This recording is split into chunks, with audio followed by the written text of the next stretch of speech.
Hello everyone, Britton here, also known as Samoki Dude, and today I am back to reviewing another book. And there were some people who were asking me recently, Britton, how do you read so fast?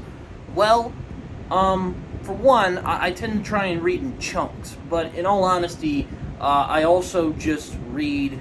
I tend to cover books on here that I've already read. These aren't books that I have recently read, not all of them anyway.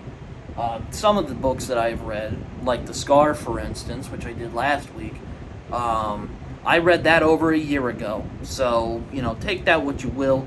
But the book I'm going to be covering today is also a book I read, also finished up a year ago anyway.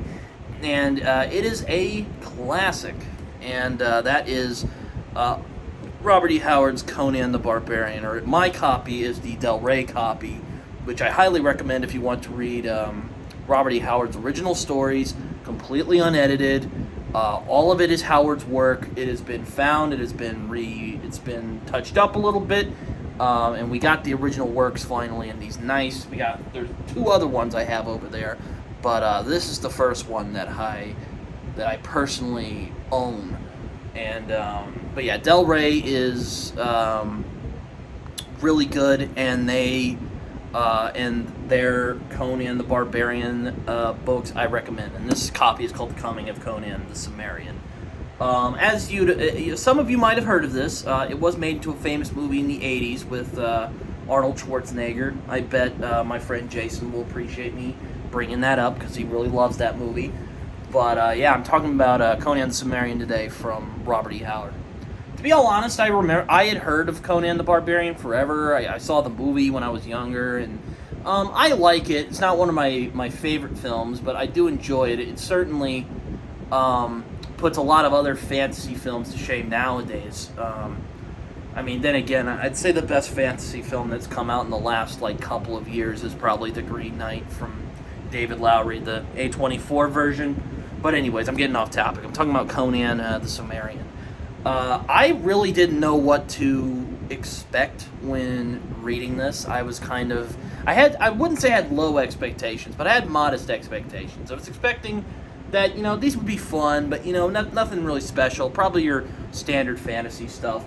But lo and behold, I was very pleasantly surprised by this book. Robert E. Howard, I think, despite the fact he is basically one of the royalty of epic fantasy as we know it today, I still actually contend that he's an underrated writer, and a lot of people don't really acknowledge that how good he actually was.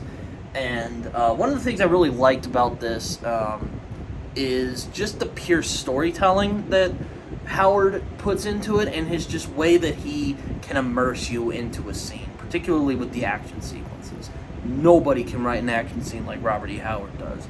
If you want a textbook example on how to write an excellent fight scene in a book, I would recommend reading Conan the Cimmerian. It is really that good.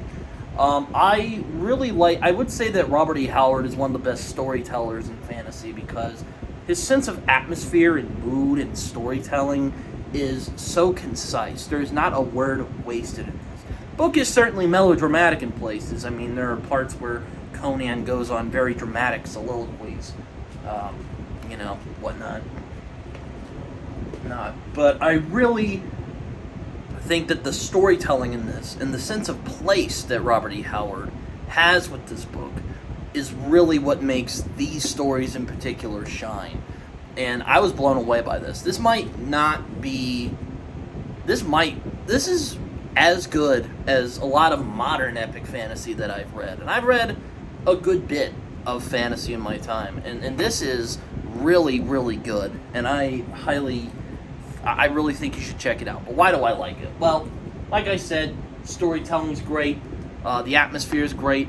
But Howard writes with such a vigor and intensity throughout this book here that it really gets you riled up. It makes you excited to see what Conan is going to do next, and he is really just none of the stories in here are bad. Even the stories I didn't love as much as the others, even they have charm to them. There is literally not a story in here that isn't good. And I really like the variance of the tones of the story. Like, there's humorous stories, there are tragic stories, there are really scary stories, there's mystery stories. All sorts of stories are in this, but they're all brought together as if they're part of a singular whole. And I mean, Robert E. Howard managed to do in a couple of stories what J.R.R. Tolkien did in 3 books. That's pretty impressive, if you ask me. Oh, hello, kitty. Oh, here. I'll just put you down. Sorry about that. But yeah, I really enjoyed this book. What was my favorite story? My favorite story in this was probably The Frost Giant's Daughter, particularly because of the ending. I won't spoil it here, but the ending of The Frost Giant's Daughter, and really just the whole story in general, and just how it's written and how it's told, it makes you shocked that the editors of Weird Tales rejected that story initially. And I mean, yeah, there is that sort of rape thing, but that's more subtextual than anything else. But it shocks me that they didn't take The Frost Giant's Daughter. I even have told some friends, I'm like, how did they not see the merit in this, you know? And it's not because it's like deep or it blows my misconceptions of what fantasy could be out of the water. They're just good stories, told well, from a guy who knows what he's doing.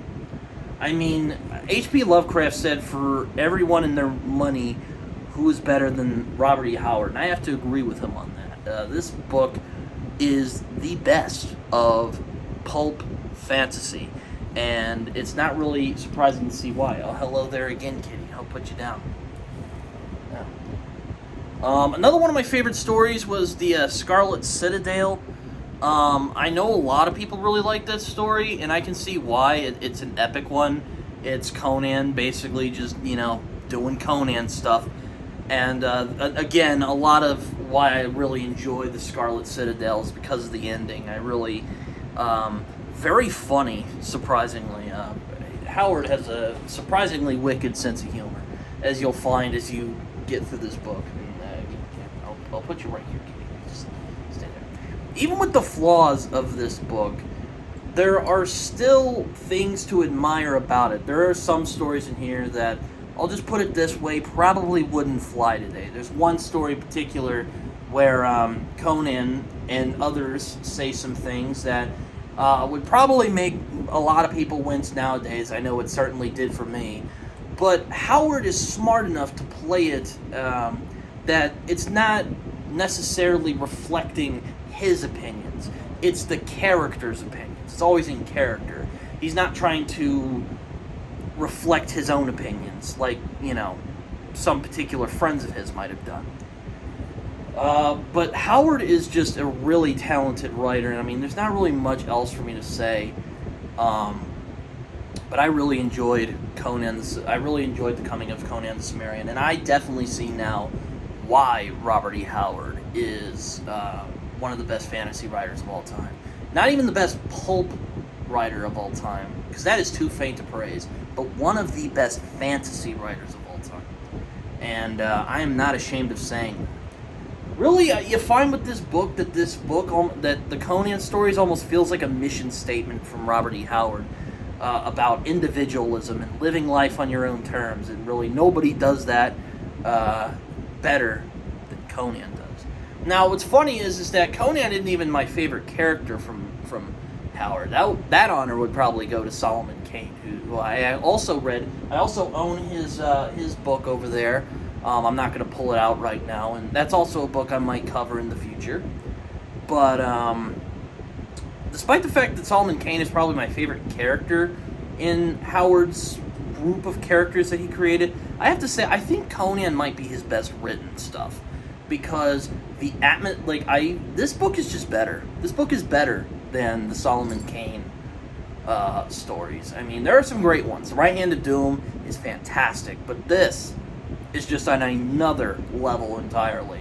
And again, it's not because it's like blows your mind on what fantasy could be. It's pretty cliche fantasy stuff, but just the storytelling and the fact that Robert E. Howard knows what he's doing, the way he immerses you into a setting is incredible. and there's not really much else for me to say rather than this book is a fantastic read. You guys should go check it out. It's really quite something.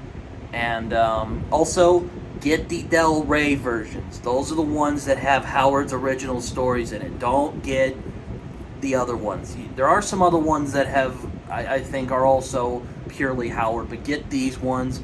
They're not too much money. It's not too much trouble to get them. I got this for a fairly reasonable price. But yeah, I really enjoyed it. I think this book is fantastic. And I bet you're wondering what I think of the movie of Conan the Barbarian from the 80s. And I bet Jason is probably wondering what I mean is... really, I don't really have a lot of opinions on it. I like it. I think it's a good movie.